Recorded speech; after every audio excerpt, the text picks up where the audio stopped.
Bahamians, YouTube family. Welcome back to Garden Master 242. Season's greetings, man. I want to say season's greetings to everyone.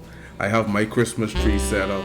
I haven't put any gifts underneath the tree yet, but we'll see how things go between now and Christmas. So, I'm happy to be back. I'm feeling the Christmas spirit, guys. Don't forget the reason for the season. This is when Jesus Christ is born, and that's what we celebrate on Christmas. Yeah, and so today we're going to be talking about soil amendments. I have a potted Maya lemon tree. I named him Matthew. He's been in that pot for maybe 8-9 months now, and I have a feeling that this tree is root bound, and we're going to take a look at that tree in a minute to just pull the roots up and really take a look so that you guys can see whether it is root bound or not. However, I'm just talking about soil amendments because when you have potted plants, one of the advantages of having a plant in a pot is that you get the advantage of choosing the type of soil that will give your plant the best chance to thrive and really do as good as it's supposed to. Because in the Bahamas, everybody has live in different locations. Here in Freeport, we have some soil that's extremely rocky, and so sometimes when you plant your lemon tree or lime tree, something like that, or different type of trees in the garden. Some of you may be familiar with banana trees that you see stay like short for a long period of time, like it doesn't actually grow, and that's because where you planted it is probably near a lot of rocky soil. And so without further ado, as you guys can see, I have my lemon tree here. Like I stated before, this is Matthew, and so I've had him for about 9 months now, and so I'm just getting ready to repot him into a bigger pot because I have a feeling he's root bound. And so we're just gonna take this guy, move him over to this pot. I have a few different soil amendments that I want to add to the pot to make the soil well draining. Like I said before, all citrus trees don't like soggy soil. They don't like soil that's wet because it causes the root to rot. And so, as you can see here, I have what is called perlite. And so this perlite is what's going to be added to the pot also, and this helps aerate the soil. It's growing from volcanic. It's organically occurring. It's growing from volcanic material, and so it is organic, and it does stops the soil from compacting and getting you ever see that hard soil after a while when you put it in your pot. Perlite helps to stop that from happening. It helps keeps the soil loose so the roots can have free reign to grow. Next up there you see we have orchard bark. And orchard bark is what you normally use if you're growing orchard flowers, but in this case it has a lot of big pieces of wood, and so I want to use that orchard bark, like you said, to help stop soil compaction, and to just add and make up the soil. The add as an amendment to help add to the soil. And then last but not least is just plain old potting soil that you could get from any local nursery here in Freeport. It's actually put $4 a bag, $5 a bag. So I actually plan to go back and get me a couple more bags because I have a few more plants to report. And so as you can see here, now I have my potting soil, just getting ready to add this into the pot. And you have to be intentional when it comes to gardening in a pot. You have to be intentional about what it is that you're doing. The one advantage that we do have when we decide to do container gardening is you get to control what's added to your pot. And so you just see me taking out some grass pieces that had got mixed in with my lawn guy when he was cutting the grass. And so here we're going to be adding the orchard bark. And like I said, all of these are going to help just the number one, make up the amount of matter that we have in that pot, and two, it's going to help stop soil compaction. So you see the pieces are a little big, and so those pieces are a little bit more chunky than what you normally see, so you can't compact them together.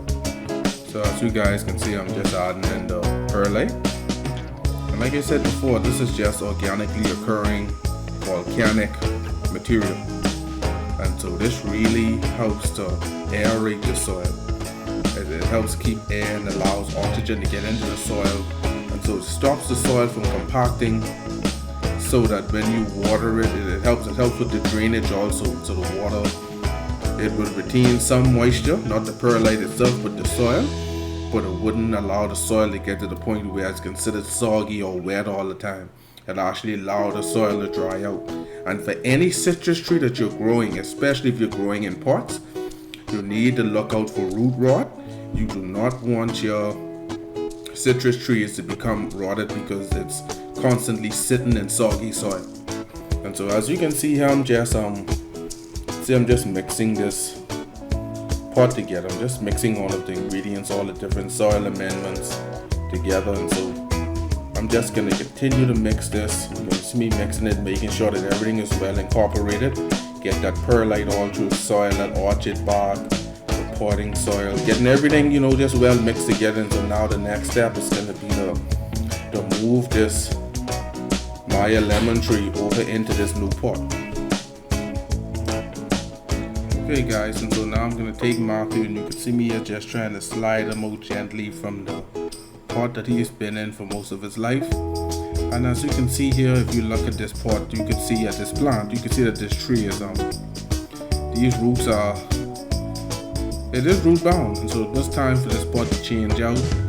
This looks soggy, it looks like it was holding on to more water than I would have liked. And so what I'm going to do now is I'm going to start just kind of loosen the soil around the roots, just being careful not to damage any, because you don't want to damage too much of the root system. So what we want is a mix that's going to drain with the perlite. We want a mix that's going to drain a lot better than this current one.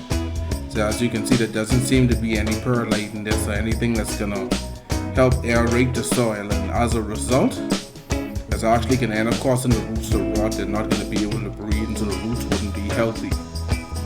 And so that's my goal for repotting this, is one, to give it a bigger pot to continue its growth in, give the roots more room to move around in the bigger pot, but then also to give it the type of soil that's more true and more beneficial to citrus, where it gives it a more aerated, more well-draining potting mix. And so as you can see here, I'm just going to continue you see me breaking the soil down, just shaking it, trying to loosen some of that soil.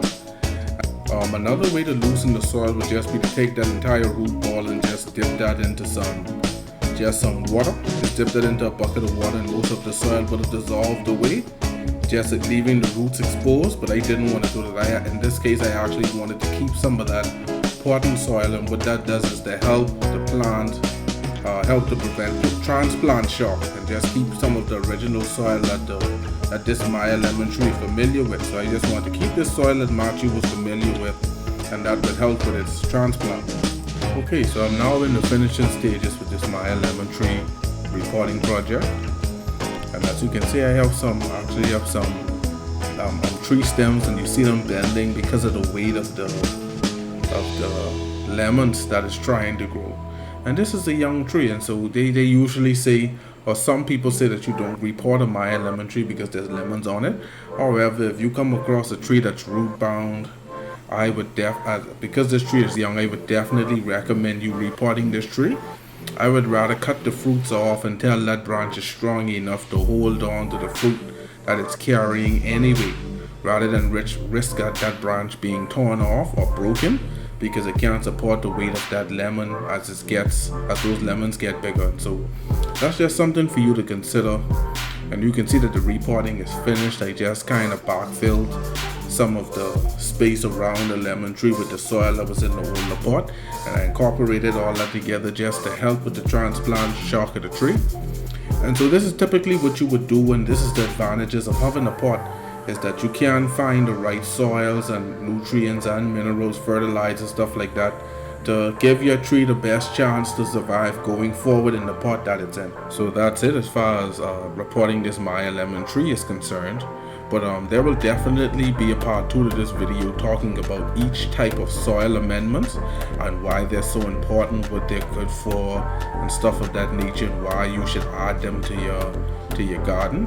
Because your tree or your vegetables are growing in a pot, if that's the route you decide to go, When you grow your vegetables and fruit trees in pots, and you add fertilizer to that pot, and you add like a well draining soil mixture like what I'm doing, you're gonna run the risk of having your fertilizers wash back out to the bottom of your plant. And that's okay. That's just the nature of the beast. We have some fertilizers that are slow releasing and over a long period of time, and then some that's released into the soil immediately for uptake by your plants, and that's okay. And so from time to time and from month to month, you may have to find yourself adding a little bit of fertilizer to your soil, maybe every 2 to 3 months or right before the growing season, you know. And so that is definitely something you want to consider. And so I would like to, before we leave, I want to just remind you guys to subscribe, share this video with a friend, hit that like button. When you hit that like button and you subscribe, you're letting me know that you appreciate the videos that I'm putting out. Share it with a friend. You might have someone that wants to get, that's interested in gardening. Maybe you want to share your passion for gardening with someone. And always remember, guys, that here at Garden Master 242, our goal is to create a community where everyone will be able to pool their knowledge about what they go as gardening, and by us doing that, we help make everyone a garden master. And so I encourage you guys to join my Facebook group, Garden Master 242 Bahamian Gardening. The link will be in the description below. And so without further ado, we'd like to thank you for watching. Enjoy your holiday season.